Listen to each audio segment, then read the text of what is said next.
Welcome, everyone, to the Penn Primary Care Podcast. I'm your host, Dr. Kendall Williams. So a few weeks ago, we had the opportunity to address the issue of back pain, which is so common in primary care and in general care everywhere. More than 70% of people are going to have back pain in their lifetime. So it's one of the most common things that doctors manage. In that episode, we were joined by two surgeons to talk about back pain and some of the approaches that they take. But most commonly, we manage these non-surgically. And so I asked two experts at Penn to join me and talk about the non-surgical management of back pain. So with me today is Dr. Adrian Popescu. Dr. Popescu is an associate professor of physical medicine and rehabilitation at Penn. He's the director of the spine service within PM&R and also the director of the interventional spine and MSK fellowship at Penn. Adrian, thanks for coming. Thank you for having us.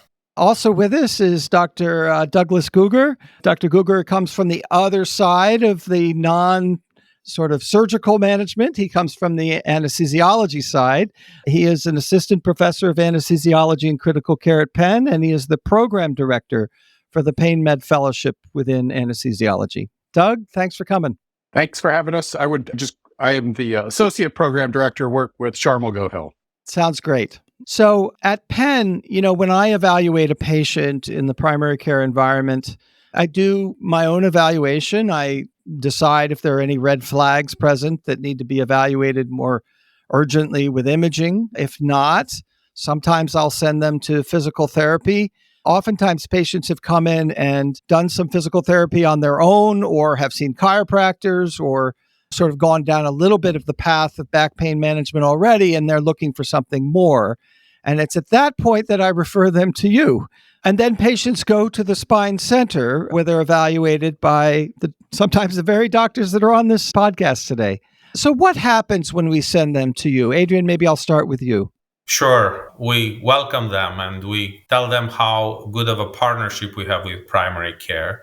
And we get a sense of why they are there. What bothers them was the chief complaint. And we try to get the patient to understand that that's more of a consultation, more of an opinion, rather than curing the patient at the first visit. And this is the beauty of Penn, where we partner with many specialties and we always have an official or unofficial consult to call on getting an opinion about something more complex, or if we have a need for other specialists. So we evaluate their gait, we evaluate their limitations, the functional limitations. We understand if the chief complaint is one, lower back pain, or the chief complaint is many, where they have neck pain, they have shoulder pain, they have wrist pain, knee pain. And we try to focus on one thing at a time if we can. And I think connecting with a patient is the most important part that we do as the first visit, and understanding their angle, understanding their functional limitations, and understanding their goals. If their goal is to be able to walk with the grandkids in the park, I think that's a great goal. If their goal is to run a marathon like they did 50 years ago, it might not be a realistic goal. So I think understanding, connecting, listening, it's my goal in the first visit. Doug, how do you approach this? Yeah, I think that Adrian brings up a lot of really, really good points. And I have to say that my approach in many ways is very similar in the sense that the referral that we get from you guys is oftentimes a lot different in the way I would necessarily approach it than I would from like a spine surgeon. A spine surgeon, it's typically a very technical consult where they're asking for very specific block to figure out a very specific problem so that they can help either planning a surgery or maybe postponing a surgery for a period of time, versus the consult or referral we get from a primary care practitioner or even from a rheumatologist, which is every one of those referral bases are vastly different. I think in primary care, to Adrian's point, is we are really looking, it's definitely more of a I'd say probably more of a holistic approach that we're taking, because we do, out of necessity, have to assess them from the ground up and figure out where they're at in life. Is it like a 30-year-old mother or a mother of two young kids, or is it someone who's like Adrian mentioned, like 70 and just wants to be able to play with their grandkids? So it's about understanding their motivations, where they're coming from, what they need from what we can provide, and then figuring out their goals, and then also figuring out their baseline functional level. Where are they at then, and where would they like to go? And then you can kind of address things as is in that kind of context with them and decide, is it, like Adrian pointed out, is it a realistic goal that you have to be, you're 75 and have horrific spinal stenosis and don't want surgery? Your goal of running a marathon, unfortunately, if I have to tell you that, I'm going to, but it's not a realistic goal. We should talk about, like, okay, let's start with getting you around the block before we get you running, and trying to partner with them and allow them to essentially set the goals themselves, but understand it's within a context. And there are certain things we're going to be able to do to help improve their functional status. But instead of just caging it as, we're going to help you improve your pain, we're going to help you with the pain, but it's really as a means to improve your function and to meet some of those goals that you're going to lay out in the first visit. But I think when we get a referral from you guys, the difference is that it's definitely they'll get more of a holistic approach, because we have to take it from that angle when we get referrals from primary care. So when I refer someone to you, and I'm just going to kind of go from my own experience, oftentimes if somebody comes in and I really feel it's ligamentous or muscular, they've thrown out their back, they tried to lift something that's too heavy, it's been a few days, they're not having any neurologic signs, they're not weak, nothing going down their legs. Those folks I probably will just manage myself, send to physical therapy and so forth. The ones that I would send to you are the sciatica patients who are not improving. So they have a lumbar radiculopathy and they're not getting better with initial therapy, or I think it's severe enough that I think it might need more intensive intervention early. Yeah, so let's talk about how you sort through that group. Let's talk about the disc herniation patients, I guess, specifically. What can you offer that I don't offer? That's a good point. There may not be anything necessarily. It depends on the situation. I'm always impressed by the care that you guys do in general from an internal medicine standpoint with the ones that I see. I used to practice in private practice, so I've seen a large swath of territory in that regard. And the same goes for my specialty as well. There's a large spectrum of skill level, but I am thoroughly impressed on average as to what you guys have already accomplished by the time they come across my desk. But I think you bring up two very important points in different patient groups there. There may be the person that you suspect has a disc herniation and does have a disc herniation, and you've exhausted the physical therapy or the medications that you would typically recommend to start with. And those individuals either have plateaued or they're worsening and not improving. I think giving them a trial of an injection is worthwhile. Or the other group that you brought up, and I think that I think that we could always do better in this sense, getting people in sooner to get them in. And where I think ultimately my belief is that physical therapy and time are the key drivers in people improvement, and their improvement over a course of a year or 2 years. And I think that's been shown. But where injection therapy helps is if the patients aren't improving, that goes back to your first case, or if they're in such severe pain that they won't be able to tolerate physical therapy. And an injection may help in both of those cases to kind of push them in one way or another. It'll allow them to dictate or determine whether is that someone that's not going to get better and requires a discectomy, or is that someone who we can get them better. We just have to give them the time to get better, improve on their own and with therapy. How do you do injections for disc herniation itself? So for sciatica, the typical patient, it's L4, L5 or L5, S1. I think that's 90% of the involved vertebrae. And then they have radiation down their legs. So you're fairly confident you have sciatica. It's pain. It's not weakness. Otherwise, if it were weakness, we'd probably be sending them to the surgeons earlier. But Doug, you mentioned injection. What do you do? Where do you inject? What do you inject? So those are good questions. I think I would just one other addition there is if I'm going to do an injection, if I'm going to consider it and you would like us to consider it, and you guys always do, but I would make the point that that individual should have an MRI before I'm putting a needle anywhere, because God forbid they have discitis or something like that we're missing. We want to make sure of that. So it does. And you're right. You could get 90% of the way to determining where I'm going to put a needle based upon their exam and their myotomal or dermatomal distribution pattern as to where the disc herniation is, but not always though. So it could be, you have a far lateral L4-5 disc herniation, looks like an L5-S1, and it would help anyway. So we get them in and say we're going to bring them in for a procedure.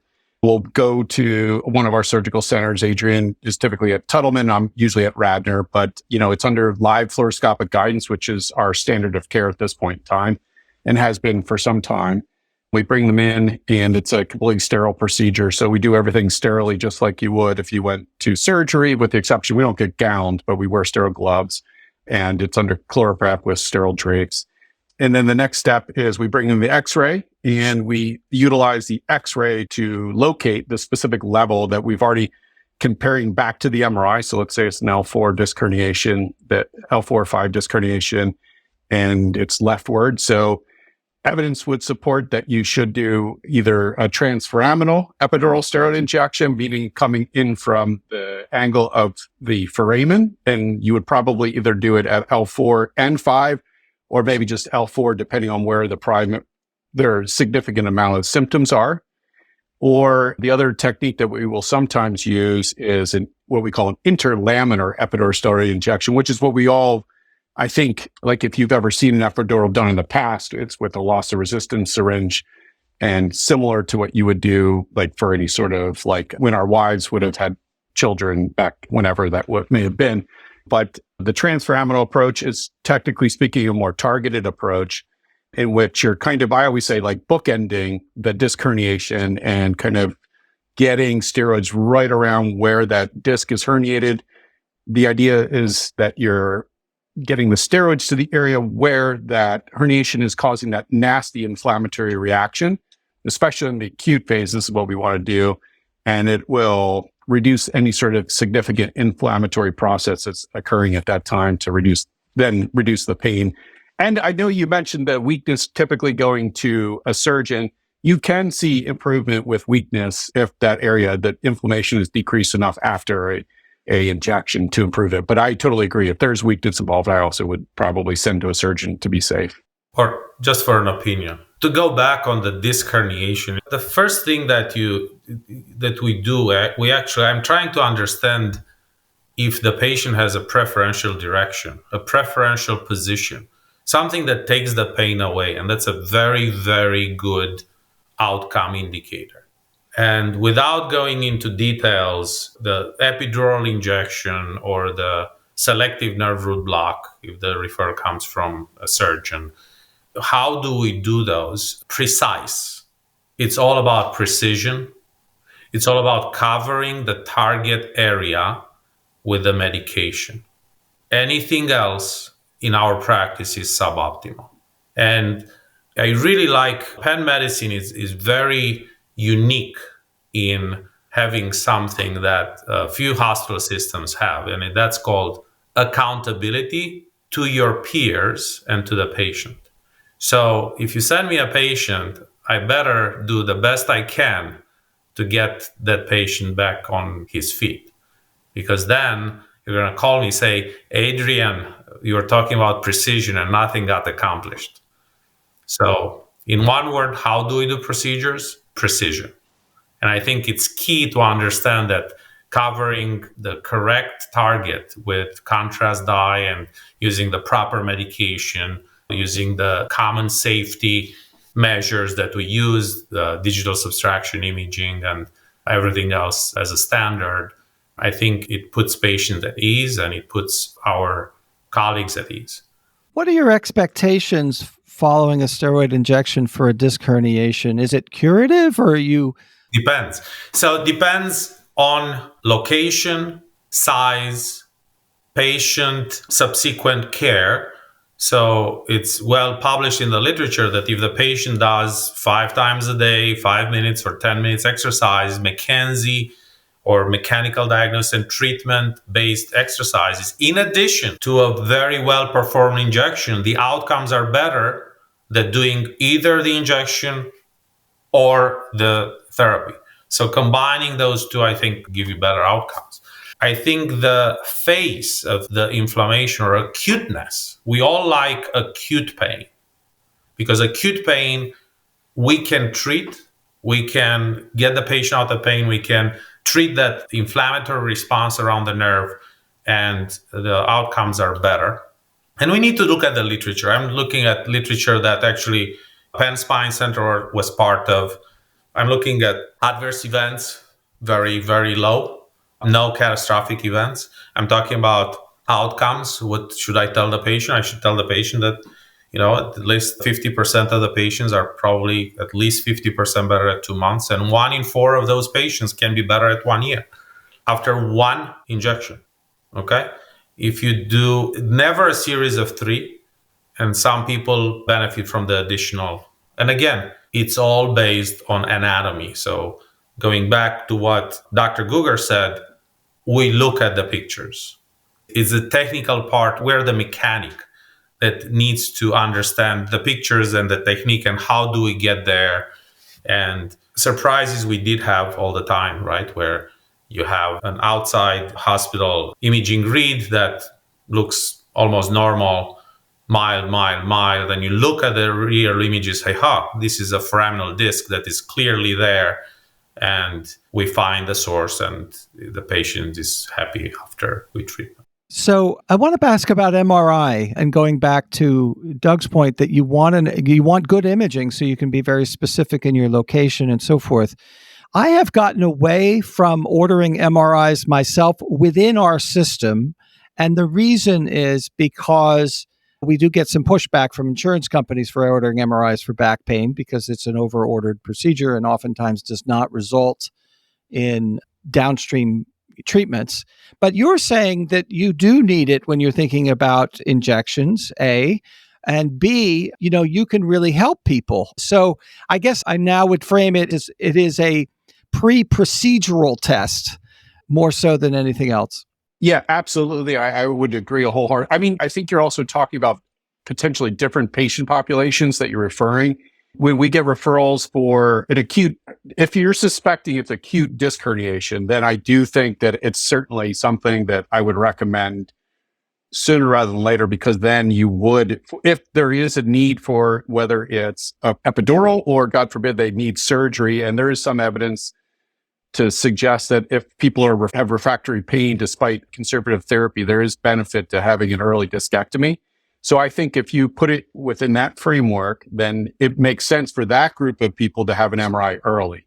If you're talking about someone who's coming with, is 65 and has chronic low back pain, then no, absolutely not. I totally agree with you. And it's not necessary to have an MRI from the outset if they have not done some of the more conservative therapies first. Or if you have a strong suspicion that this is not an acute disc herniation, it's more of like a chronic musculoskeletal flare-up of someone that you've been seeing for years, but it just happens to be an acute flare-up, then no, I don't think, and especially if there are none of those red flag symptoms, I don't think an MRI is warranted. But I think the groups that you're talking about are a little bit, then you kind of have to depends on that particular clinical scenario, I think. Adrian, I wanted to go back to the sciatica patient who comes to see you. Are you giving them some time in rehab before considering injection? Or based on the discussion you had before about patients do best when it's both they have an injection and they do physical therapy, they do the best. Are you thinking even earlier to do? How are you making that decision for the sciatica patient? So my favorite question is to understand what they do for a living, where they are in their lives. And if they may lose income for their family, if they may lose time with their family, if they may not be able to sleep at night, I will do everything that I can to optimize and just improve the outcome the best I can, including, but not limited to, imaging, injection care, assessment for preferential direction for physical therapy. And a lot of times I just ask them, what is it better with therapy? What do you do in therapy that makes it better? And if nothing makes it better, I might make a phone call to my colleagues in surgery and say, listen, this is a large disc. The guy has only the person has only 2 weeks of sick time, and the person is the breadwinner. So we all need to relate to that. This is our patients, and a lot of times we put ourselves in their shoes or our family member in their shoes. And I can send you to physical therapy forever, but if you lose your job, most likely you're not going to like me. So depends on the situation. We tend to be extraordinarily conservative. I think we even had interesting audit in terms of the number of injections per new patients, and it came that is like 1.3 injections per year for new patients, which tells you that we are very conservative, but at the same time, we're very aggressive to treat what can be treated using evidence. And nothing can stop us from being aggressive in treating a patient and getting the patient back to their lives. So the other scenario, and Doug, you referenced this earlier, is the sort of the more arthritic back, right? These are usually older people, although, of course, a disc can herniate at any age, but generally the arthritic back are over 50, I'd say, generally. So these are folks that have disc degeneration over time, and they have facet joint disease and so forth. And so what's the role of injection in that population? So that, in my mind, is definitely a harder group of patients to kind of qualify, quantify, and then treat appropriately. And it does get back to what Adrian said. The key to all of these individuals is being precise with, one, your diagnosis, like your physical diagnosis in the office, and hearing their stories and what bothers them, what elicits their pain. And on exam, I think they're more of the puzzle. Those are the patients that, like, listen, you have a disc herniation. Most of all of us in this room or this space here can diagnose a disc herniation with like sciatica. But where I think the more difficult patients come is where you have someone who's got chronic pain, maybe some kind of waxing and waning radicular components. You're not really sure. But those are the individuals you really have to sit with, figure out when the pain is at its worst, what's eliciting it. And then if you are going to suggest a procedure, that's where it's really key that you're as precise as humanly possible, but to the same degree, a lot of times we're using those procedures and that group of people as much as an extension of the physical exam to help us figure out what's kind of driving their pain. Like you mentioned, is it facet mediated? And, is that something where we're going to go down what we call the lumbar medial branch block to radiofrequency ablation? Or is it something in our field, I think, like referring to discogenic pain? I don't know if taboo is the word that comes to mind, but it's something like, well, for a while, discogenic pain didn't exist. And then now we do recognize that with the degenerative process, there are some increase in nerve fibers in the end plates, that it is a real entity. But then the challenge becomes, well, then how do we treat that? And we are kind of getting there. And Adrian's one of the individuals bringing some of that technology to Penn. But to your original point, we oftentimes will use the different procedures that we may employ as much as an extension of our physical exam to help diagnose the problem and then treat it after, once we kind of help figure things out a little bit. So usually based on an MRI and say sciatica where you have a disc herniation, you can really identify, you see exactly where the problem is. In the more chronic, in the more chronically arthritic back where patients have a flare, you don't know if it's the facet joint, it's the disc, you don't know. And so you're really trying to figure out based on physical exam what to target, and then you might inject a particular facet, for instance, and make It's true. And the thing is, there are studies after studies, that especially this group of people, that have shown, even with all of those various aspects, including an MRI, with facet arthropathy, that there's still not a direct correlation between what you think, which is axial back pain, facet arthropathy, and what their experience would be and their success would be with medial branch blocks and an ablation. So it's still not a linear pathway that they have.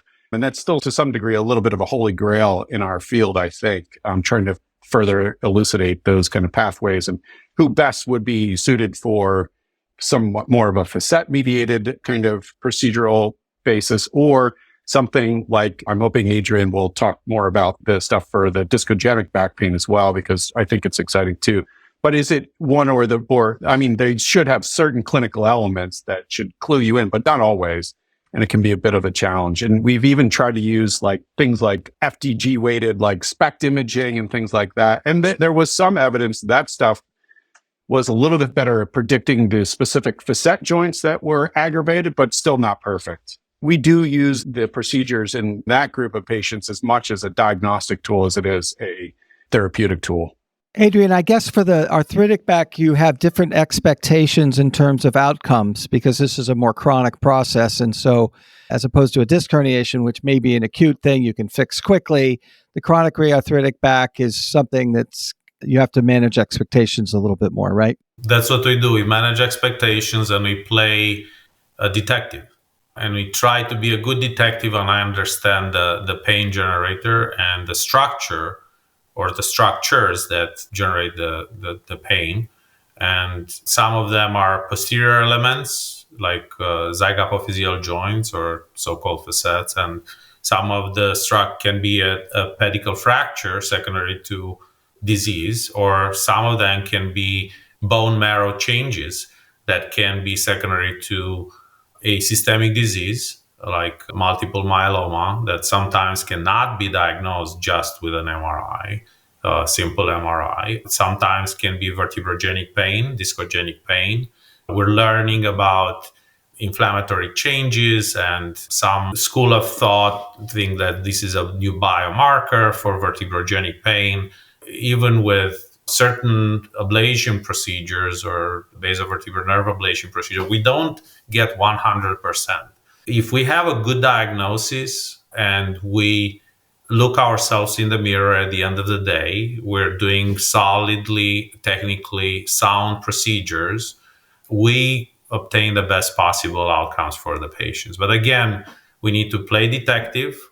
And we need to have the ears wide open to hear the patient, not just to listen to the patient, or listen to the patient, not just hear the patient, and try to understand better the pain generator. And of course, that spinal stenosis that can be severe, and the patient would tell us, "Oh, I have no leg pain. I have no leg pain, doc." But the only structure that is different is the severe spinal stenosis. And some patients just manifest themselves with the severe spinal stenosis with back pain, and they don't have leg pain. And if they don't have leg pain, some insurance companies, they just flat out refuse their surgery. And we don't want to go into that group, but we have to acknowledge the fact that the care of our patients, lots of times is dictated by some insurance companies that do not understand the literature, do not understand the patient, do not understand the need for the patient to be recovered and have a job and support their families. So, but that's probably for another time because we want to keep it nice tonight. Well, I think for all of us, and including insurance companies, we just want to better understand what it is each of these modalities offer. I think that it's probably true that this area has advanced so much that even insurance companies haven't quite caught up with a lot of the things that are available. Adrian, I want to go back, and Doug, I want to go back to the procedures, specific procedures, because we talked about steroid injections, which are valuable to reduce inflammation, and then there are circumstances in which you will give, a lidocaine or a numbing medication to try and do a diagnostic to figure out if that's the area that's most painful. You've mentioned nerve ablations, which sounds a lot more permanent than just a lidocaine injection. So I would assume you figure out which nerve it is that's causing the trouble, and then if you can ablate that, you do that. Is that right? That's correct. Yeah. So let's just say it's a very standard run-of-the-mill person with axial back pain. Like we mentioned, someone in their 50s, 60s, 70s, 80s that may have what you assume is fairly pronounced facet joint disease that's causing is their primary pain generator that correlates with MRI findings that do suggest that there's at least some facet arthropathy, maybe even some joint changes, effusions, plus or minus on the effusions. And then to some degree, you've also used the MRI as well as your exam to ensure that you're going to be targeting the proper joints, because from an insurance, getting back to the insurance standpoint, and actually for quality patient care, you don't want to be treating, let's say, all of the lumbar facet joints. We treat typically two facet joints bilaterally, usually bilaterally, not always. If it pain's just left-sided, then we'll just treat the left-sided facet joints. And most commonly, let's say, for instance, it's L4, 5, and L5 and S1, which is the most common joints that we are treating in the lumbar spine. So the way that many years past, we would do like a facet joint injection, similarly to if you were to have chronic knee problems, you would do a knee injection, intra-articular injection. The facet joint is a synovial joint. It's encapsulated. So you can inject it with steroids the same way you would those joints. We got away from that because we found that it wasn't quite as effective as using an ablation. There are some small subgroups that it may still work. For instance, like younger people that maybe have a traumatic facet arthropathy or some for various reasons. But for these individuals, what we do is the medial branch nerves supply the sensation or innervate the facet joint. So what we do is we go in using fluoroscopic guidance, and similarly to a dentist, which the dentist will do it blindly, but we target the intersection between the superior articular process and the transverse process, which is kind of where the medial branch nerves that supply those joints lives. And we inject lidocaine. You could do it a number of ways, but I inject 2% lidocaine, so I ensure at like half a cc to ensure that I'm getting as diagnostic a block as possible. We block both sides. 3 nerves typically would be enough to supply the sensation or innervation to those joints. The patient goes home with a diary, a pain diary. This is where it's important that, as Adrian pointed out, that we've done a good job explaining to them what the expectations are, because we want to make sure that they know, all right, the duration of action with lidocaine is 3 to 4 hours maximum, that's all they're going to expect for pain relief. And then they go home and we ask them to do things that would normally cause them pain. We ask them their pain scores, but also we want to know about functional improvements during that period of time. And then if they do well, we have them come back for a second set of diagnostic injections. Assuming that they do well with that, we look for 80% relief from their axial back pain or typical axial back pain. And then we are able to go in. The final step is we'll do what's called a radiofrequency ablation, where we use high frequency radio waves, ablate that nerve at that junction up to about 80 degrees Celsius for about 2 minutes. Everyone's a little bit different, but between 1 minute and 30 seconds and 2 minutes and 30 seconds, I think is pretty much the standard. And the nerve, over the period of the next 1 to 4-ish weeks, the nerve will you're ablating that nerve, killing that nerve, and their pain during that period of time is expected to improve gradually.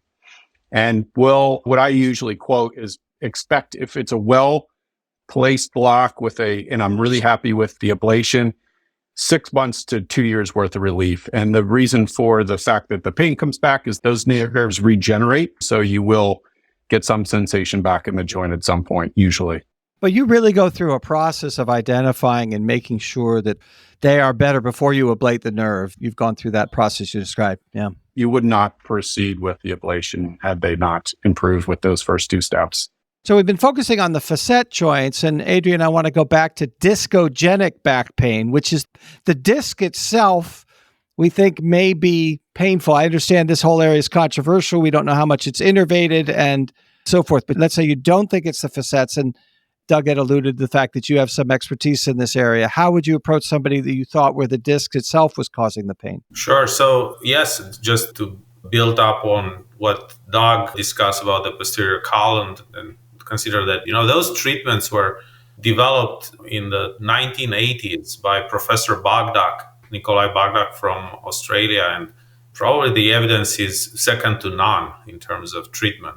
Again, if it's done precisely, if it's done by the book, and we do things by the book. Going to the anterior column of the spinal column, of course, you can have The discogenic pain is a well-established concept in spine literature. And if the referral comes from one of our colleagues in spine surgery and they say, I need to do a disc arthroplasty and I need you to identify the correct level, there is a procedure that is not necessarily pleasant, but is called a discography study, where a lumbar discography means that we put a probe into each disc and we pressurize a controlled pressure. We have a manometer.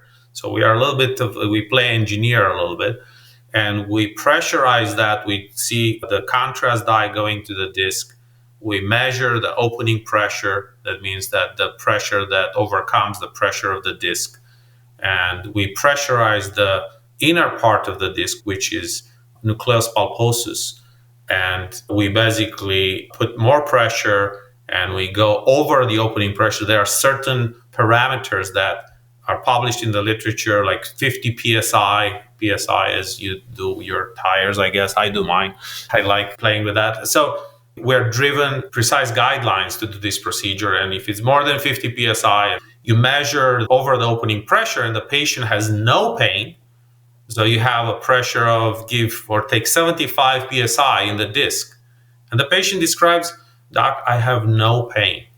That's a negative disc. And we stop, we take the needle out of the disc and we go for the next disc. So it's driven by science. And we do that procedure to identify discogenic pain. Of course, we cannot do that study for every single patient. And it's been shown that if the discography study is done by the book, the outcomes are amazing. The surgical outcomes are amazing. And that is actually a study to help our colleague surgeons and to help the patient to get just as much surgery as it's needed and not more. If you look at the pain generator as a bone or vertebrogenic pain, an ablation of the basovertebral nerve that innervates the bone and the end plates, that is a little different because that is a non-myelinated nerve as opposed to the nerves in the posterior column that Dr. Gugger discussed about. Those are myelinating, they grow back. The front ones, they don't grow back. Of course, there's same challenges with prior authorization, insurance companies, but I think the evidence that came out in the last 5 years is very supportive of treating the right patient with the right procedure. And again, we truly need to acknowledge the fact that we may have another tool in the box. It's a good tool. And we may be able to have a good tool to treat axial back pain, which is the hardest to treat. And some of our colleagues in the surgical field are not very excited about.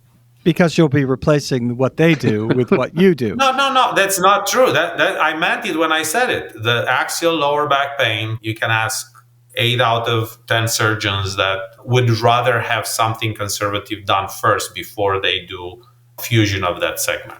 This has been very helpful. You've given us an understanding of the various aspects of these procedures that we don't know too much about. Now, some patients are coming and getting spine stimulators and other technologies. Can you educate us about some of these things and if there's anything else that we haven't talked about that you think has value?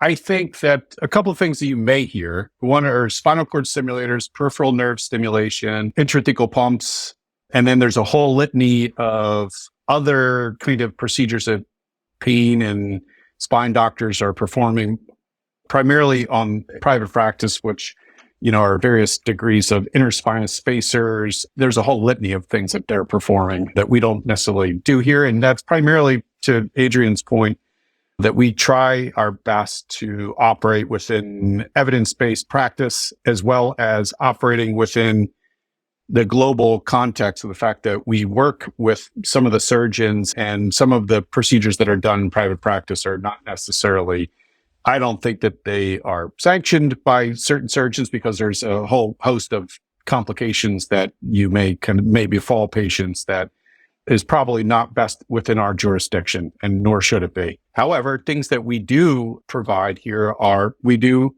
a fair number of spinal cord stimulators, and we are delving into the idea of a peripheral nerve stimulation. And that had historically been for more of our, peripheral neuropathies, but I think there is, and Adrian, you can correct me if you feel otherwise, but there's some evidence that utilizing peripheral nerve stimulation for those individuals with axial back pain and targeting the medial branch nerves using the peripheral nerve stimulators, there's some evidence, not awesome at this point in time, admittedly, that we can use it to treat those patients with facet joint disease without actually ablating the medial branch nerve, which is in some patients helpful. There's a whole group of patients we have mentioned that may have spondylolisthesis, and there's some movement in the spine. And the one area where an ablation may kind of cause an issue is it reduces some of the muscle tone in those areas, the one or two muscles that it actually innervates that you probably need in those cases that may reduce the effectiveness. So there are some experts who are using peripheral nerve stimulation along those nerves, and it's only implanted for 30 to 60 days, after which it's removed. And there is some evidence that at 12 months, they still have meaningful pain relief. Now that it's a very small sample size, but the data is encouraging. So hopefully we see more progress in that avenue. The other group is spinal cord stimulators. And I'd say that we typically put those in for patients that have had, let's say, a large fusion and still have significant radicular symptoms, or what we typically refer to as post-laminectomy pain syndrome, and just have refractory pain following those surgeries. And we'll implant that. The device basically is similar to an epidural catheter that our wives probably have with pregnancy. We place it under image guidance, and it has 8 electrodes on each lead, and it's implanted on the dorsal column, so where all the sensory input from the peripheral system transits through. And the idea is by using electrical stimulation through various programming, whether you're changing the amplitude, pulse width, it kind of varies from program to program and device to device, but you're essentially trying to reduce pain in that regard. But we are using them. It's more for the patients that have been refractory to other modalities and have had surgery typically, or the places that will be utilizing those kind of modalities. Adrian, I'm going to give you the last word here. Is there anything that we haven't talked about that you think that has good evidence that we should all know about in primary care?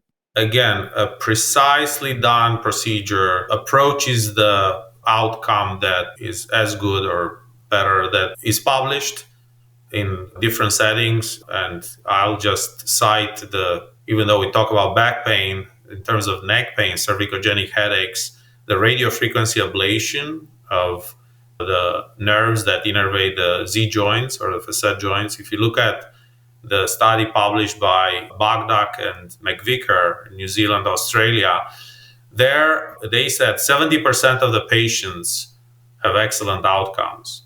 And they define that as no additional medications, no further medication treatment, complete relief of pain, return to work, complete functional recovery. So very few things that we do in medicine can approach those very strict outcomes. And I always encourage my colleagues and our trainees to try to perform the procedures the way they were described and using the same tools. And I think we have all the tools here at Penn. We are very fortunate. I always say we have a end of the year conversation and a little graduation party every year with our fellows, anesthesia pain fellows, spine fellows, residents. And I always said we're really privileged because we as physicians at Penn Medicine, we can do the right thing every day. Not every physician is privileged as we are because we can. We have the right tools, we have the right technology, we have the colleagues that are very collaborative, and we are literally a text away and a phone call away. And many times I reach out and I say, hey, listen, I have this problem. It's like, and the other person would drop everything off and say, okay, let me take a look, which is unique. And we should be very happy. This was really helpful to help us understand what was previously a black box to us about what happens when we send patients to you for these procedures. And, at some point, maybe we can have you come back and talk about the cervical spine as well and some of the elements of that are different from the lumbar spine. Thank you for coming on the podcast, and thanks to the audience for joining the Penn Primary Care Podcast. Please note that this podcast is for educational purposes only. For specific questions, please contact your physician, and if an emergency, please call 911 or go to the nearest emergency department.